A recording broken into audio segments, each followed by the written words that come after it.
Hey YouTube, it's Bugout, and in this video we're going to be covering the CRKT Homefront and why I believe that it's one of the better tactical knives on the market. I'm going to talk a little bit about my reasoning behind that.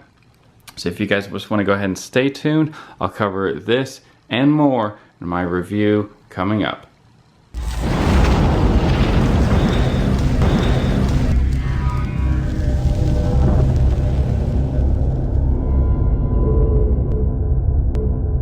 Hey YouTube, it's Bugout, and in this video, like I mentioned, I'm going to be going over CRKT Homefront. I'm very excited to talk about the features on this knife. Some of y'all know this came out summer of last year, summer of 2016, and I didn't really cover this knife at all or mention it or anything like that in my social media, not here, nor in Instagram or anything like that. I didn't make any attempt to purchase it because I just thought it was a one-trick pony. I'll talk about what that trick is here shortly, but also I'm going to cover some of the things that I really like about this knife and why I think this is one of the better tactical knives on the market, even though it doesn't have a classic tactical design that you see in some of the other knives. And also I'll mention some of the things that I found that I'm not huge fan about. So let's go ahead and dive into the specs of this knife first before we talk about anything else. The blade length is 3.5 inches. The blade steel is AUS 8, which is great because that takes an edge really well. So it's going to be easy to field sharpen this. And the weight on this is 4.8 ounces. And the handle scales are made out of basically aircraft grade aluminum. So some of the things that I like about this, first let me show you the thing I was talking about with the fact that it's a one-trick pony. Let's set this down real quick and show you how this can be disassembled really easily in the field. So the first thing I think you're supposed to do is move that over, and then you just got to be careful that you don't cut yourself while you're handling this, because it comes razor sharp out of the factory. So that is a good thing though. And you can also see it has reassembly instructions right there, just in case you forget the steps after you clean the knife. So let me go ahead and show you all how to reassemble this. You don't need any tools or anything like that. But one of the things that is so great about this is, for those of y'all who are in the military like myself, all you need is just a canteen bottle or some sort of body of water, and you can easily take this apart, run the water over the blade, and you're good to go. You're back up operational. And I just think that's awesome. However, that in itself is not enough for me to want a knife or want to review it. I'm very lucky that BattleBox was able to send me this knife this month's subscription. Here's some of the other things that BattleBox sent me in that box. But I was blown away once I started carrying it and using it, and I'm just a really big fan. So now you saw the main feature that CRKT markets with this knife, right?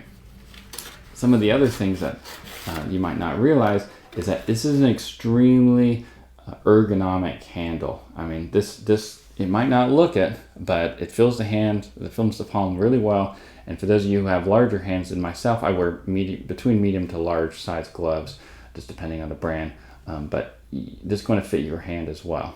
And also, it has this finger guard, which is great in case you do use this in a lethal capacity against your adversary. Your fingers are not going to run along the edge of the blade, which I think is very important if you're going to have a tactical knife, to have some sort of finger groove or guard to keep that from happening. Other things, the texturing on the scale makes it easy to take out of the pocket, and the tread on the spine of the handle also keeps it very good, secure purchase on the handle when it's in use. And the blade shape is awesome. It has this fuller right here, as well as a hollow grind, which is going to extend the life of the blade as you're sharpening it over time. And you got a drop point, which is going to be great for piercing, as well as a nice little belly right here for slicing. So this is really kind of a jack of all trades. It doesn't have to be used as a deployment knife. It can be used as everyday carry, as well as tactical knife. And it'd be a great knife to kind of take out in the woods as well. You also got a nice little deep carry, a pocket clip. It is not exchange. You cannot move the pocket clip to anything else. There's no way to reposition that clip, but it is deep carry, and it disappears into your pocket really, really well. So how does this compare against some of the other tactical knives that I got on the table? I'm not going to get into all of the details, but I am going to mention a couple things. So I really like knives like the Recon One paramilitary that have some sort of thumb opening mechanism, right? Or the capability of you using your thumb in that manner, using that muscle memory to open it. For those of you who are going to be using this in a tactical manner or something like that, unless you only use flipper knives, your first inclination is, whenever you're in a situation where it's high stress is whatever, you're going to lose your dexterity first, and you might want to start, where's my thumb stud? Where's my thumb stud? You might, the fact that you have to move it and then flick it, it might be a lot for your mind to handle as you're in a high stress environment, and unless you're trained in that kind of capacity and you're using this in your training. I think I made sense with what I just said, hopefully. But so that's one thing is, yet you can use the same sort of field stripping technology just with a thumb stud instead of a flipper. Maybe do a different variant. That's just my thoughts on that. Oh, this is line of lock, in case you haven't figured that out already.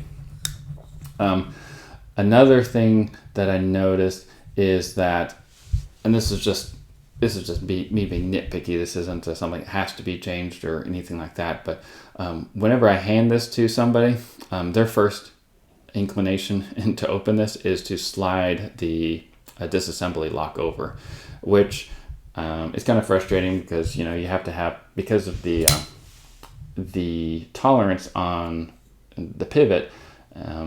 It takes a little bit of finagling sometimes when that is unlocked, because you have to put the pressure on it and then move it back over. It's not a big deal, but sometimes people think that they broke my knife because of that. And then another thing that I noticed, and this, I'll let you decide if this is me being nitpicky or not, but whenever the blade is nesting or resting or whatnot inside of the handle, you notice that the Recon One, there's really not a way for you to, even with the fat of your fingers or any sort of part of your pocket, it's not going to catch on the point, on the tip. That's not the same thing can be said for the Homefront. That's just like a small fix, and like I said, it's only a small issue. It doesn't affect how much I like the knife, or the fact that I think that this really is one of the better deployment knives on the market. And this can be used in a tactical manner. This is the blade shape is sort of Ken Onion, who I met, by the way, at SHOT Show last year. His outlook, or I should say overall purpose behind designing in this manner with these treads and the star and the handle texturing and the blade shape, was because he wanted something reminiscent of World War I, World War II era. Now, if you guys are maybe you like flipper knives and you like this knife and its field assembly and field strip technology, etc., but you don't like the overall look of this knife, Zero KT does sell other knives. They sell a hunter version, a tactical version, and I think another everyday carry type of version. But honestly, I think this incorporates everything really, really nicely. And this is the knife that I'm going to be using when I'm carrying a uniform a lot. And I kind of wish I would have got this knife before I made my top 5 knives of 2016. So anyway, guys, let me know what you think in the description box down below. Am I being unfair about some of the minutia about the Homefront? Do you guys think I should be more critical of it? If y'all are planning on finding out more information on this, or if you'd like to purchase it, be sure to check out the link that I'm leaving below in the description box for where you can find this on Amazon. And also leave me any comments that you have in the comment section. Y'all stay safe out there, and remember, it pays to be prepared. God bless.